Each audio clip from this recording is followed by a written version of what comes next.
కేవలం అంకెల గారడి తప్ప వాస్తవికతకు దగ్గరగా ఈ బడ్జెట్ లేదని బీజేపీ ఎమ్మెల్యే పాల్వాయి హరీష్ బాబు విమర్శించారు. ఇచ్చిన గ్యారంటీల అమలుకు బడ్జెట్లో కేటాయింపులు సరిగ్గా లేవన్నారు. ఎస్సీ, ఎస్టీ, బడుగు బలహీన వర్గాలకు తీవ్ర అన్యాయం చేశారని ఆయన మండిపడ్డారు. కాంగ్రెస్ ప్రభుత్వం అన్ని వర్గాల ప్రజలను మోసం చేసిందని అంటున్న బీజేపీ ఎమ్మెల్యే పాల్వాయి హరీష్ బాబుతో మా ప్రతినిధి రాజు ఫేస్ టు ఫేస్. రాష్ట్ర ప్రభుత్వం ప్రవేశపెట్టినటువంటి బడ్జెట్ పై మాట్లాడేందుకు బీజేపీ ఎమ్మెల్యే పాల్వాయి హరీష్ బాబు ఉన్నారు. సార్ చెప్పండి, ఈ బడ్జెట్ పై మీ స్పందన ఏంటి? ఈ బడ్జెట్ ఏ విధంగా ఉంది? అంకెల గారడి కాదంటూనే గారడీ చేసింది.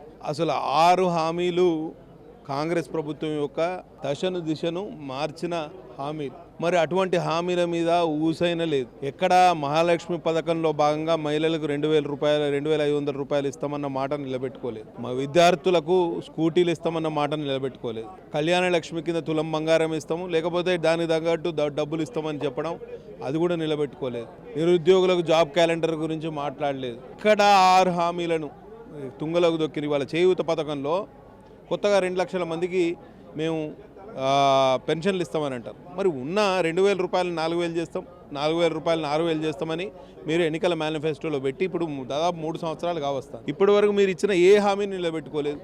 ఆర్థికంగా రాష్ట్రం దివాలా తీసింది.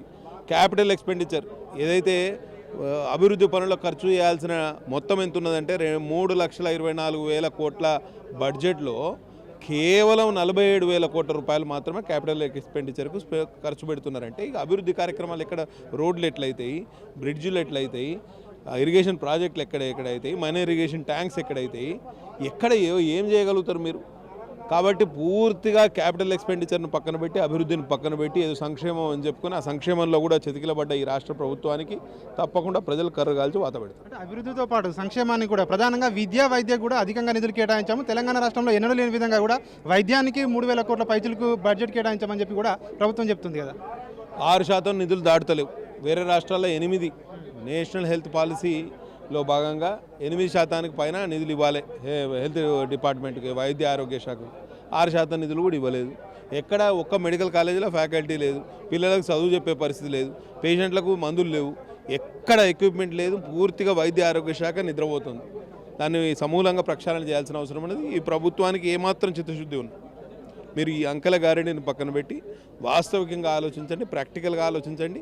అసలు మనకు ఉన్న నిధులు ఎన్ని, ఖర్చు చేయగలిగింది ఎంత, మనం ఏ ప్రాధాన్య రంగాలు ఏంటి, వాటి మీద మనము ఆలోచన చేయాలి తప్పించి అడ్డగోలుగా అది పోయిన సంవత్సరం 3 లక్షలు పెట్టినాం కాబట్టి ఇంకో 20,000 కోట్లు పెంచాలి.